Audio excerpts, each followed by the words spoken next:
Warriors, it's the 5th and final day of Teachers Appreciation Week, and today I have Mr. Andrew King, who started what year? 2007.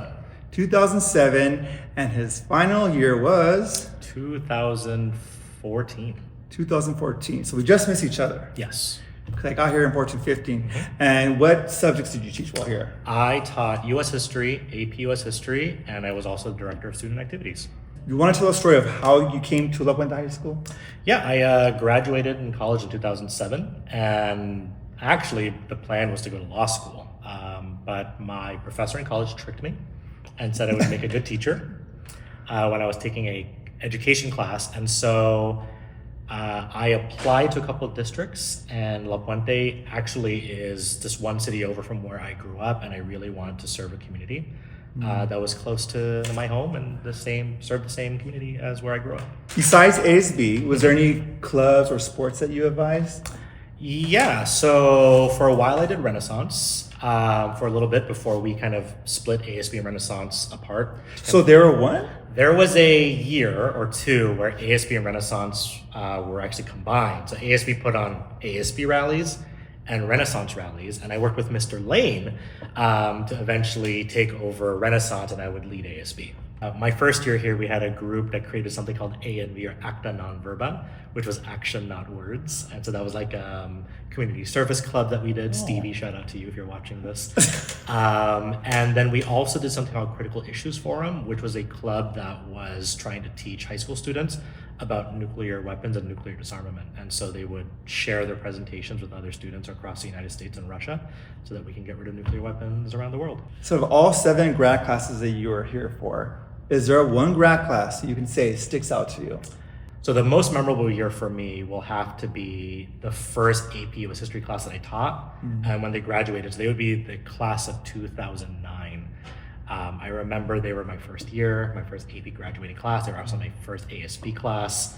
And I just think very fondly of them every day. So you want to tell them what made you leave LPHS? Yeah, so I ultimately left LP when I decided to become an administrator. And so there was a time in which, I wanted to continue supporting teachers to have the same passion, drive, and instructional quality like I did in my classroom. I figured the best way to do that was to become an administrator to coach other teachers. And so I ended up going to Pasadena High School to be an assistant principal there. And then after that, I went to go be an administrator in downtown Los Angeles, where I ended up becoming a principal. Now, is there any staff members that stick out to you, or are you still in touch to this day, like LPHS staff members? Quite a bit. So first, shout out to Danny Menares, fantastic assistant principal, as well as Hector Ronquillo, and then his brother Jorge Ronquillo. Great people. Folks that are still here at LP, Yvette up at the front office is amazing. The counselors, Ms. Ravada, Ms. Martinez, Ms. Soto.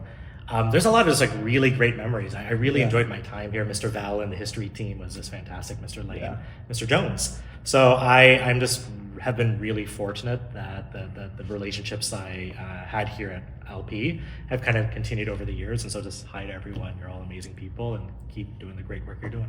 So in your 7 years, do you have a favorite memory here at La Puente High School that sticks out? To be the Super Mario pep rally that we put on a couple years ago. I'm so impressed with the decorations that ASB put together, all made out of cardboard and paint.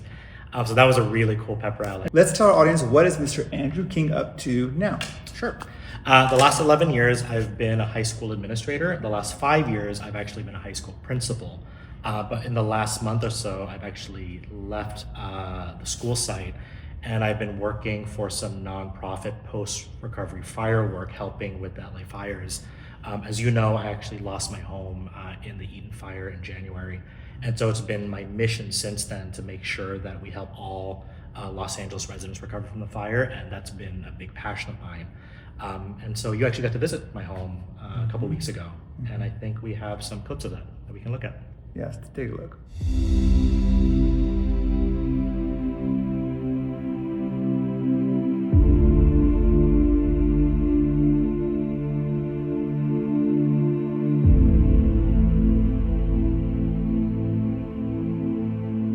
Okay, now we're here at the site of Andrew's home. Just want to remind you guys that Andrew is okay. for us to see what happened to his home, and we're gonna go take a look. It was really important to bring you here today because it's been almost 2 months, actually exactly 2 months since the fire broke out. July, so today is what, March 9th? Yeah. So essentially it's been 2 months since the fire. I think it's really important that we're not forgotten because it's going to be a really long process. And what you see here is the remains of people's lives, their memories. And I want to make sure that people don't forget because it's going to be a multi-year process and we're still going through the recovery and the debris. And so I just want to put a personal story to that. So people know what's happening. And so I'll just walk you through the property right now. But this is the door entry for the front of our home. And at 5:15 on January 8th, we got notification from our alarm company that the door sensor was open. And so I can't tell you if that was a firefighter in our home trying to save our home or like we got so hot that it melted the sensor and it got off. But between 5:15 and 5:30, we had motion sensors throughout our home. And then within that 15-minute window, everything was getting triggered. And at 5:30, it just stopped. And I remember telling my wife, I think we lost the house. And so we actually did not get to come back here for at least 2 weeks. And part of the reason why was not too long after the house was destroyed. Like one, the fire was still ongoing. If you don't remember, the evacuation order wasn't lifted for at least 2 or 3 weeks. And the other part was because there was still an ongoing fire going on with Eden. And there were looters coming in. Not a day after. There were already looters in our town trying to find what they could. And so the National Guard came in and they blocked everyone from receiving access to their homes. And so for some of us, if you were fortunate to get in while the fires were still burning, you might be able to confirm that your house was already gone and maybe you can move on from that point. But for hundreds of our neighbors, they had no confirmation if their house was still standing. And can you imagine just not knowing for weeks if your home was there or not? And they weren't letting anyone through. I mean, understandably, because they didn't know if you were a looter or not. And like I have all the love and thanks for the firefighters that did their best to save our town. There was nothing they could do. It really wasn't.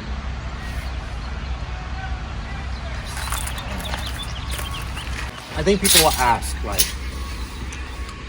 are you doing okay? And I think generally, yes, I am doing okay. But I think there will be moments where you will realize all that's happened to us. And it will hit you. So, everything is gone, and that's sad. And I look to our children's playset, and that does make me feel a certain way. It makes me incredibly sad that all the memories here are gone. Well, the memories are still there. It makes me extremely sad that they're gonna lose 2 or 3 years of playing. This is the dishwasher. That's the washer dryer. I think what people need to understand is that it wasn't just a fire. It was a firestorm.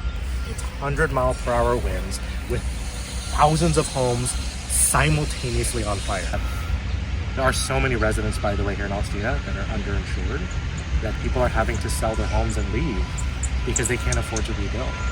And so I think for me, the reason why I thought it was so important to have you all come today is it's not like a fire happened and that was it. This is a multi-year struggle for us here in Altadena and Palisades as well. And I just don't want to be forgotten and people to think that everything is fine because things are not fine. Everyone hears construction noise and they think it's just noise, but for us, that's hope. That means that the rebuild has started and we're going to be able to start moving on with our lives and bringing Altadena back to where it is. But it's a long road to recovery.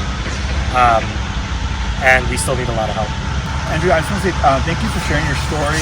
I know you've been a long-term supporter of the alumni page, and you're still, part of the Warrior family. And I want to let everyone know that if you want to help Andrew King, if this guy is important to you, we're going to put a link in the description if you want to help out.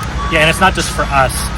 There's also a link in there for a lot of the nonprofits and community organizations helping those in Altadena, Pasadena, and Palisades help recover. And so if you want to get to some of these great organizations that are helping out our neighbors, I strongly encourage you to do so. We're all in this together. And like we always say, once a warrior, always a warrior.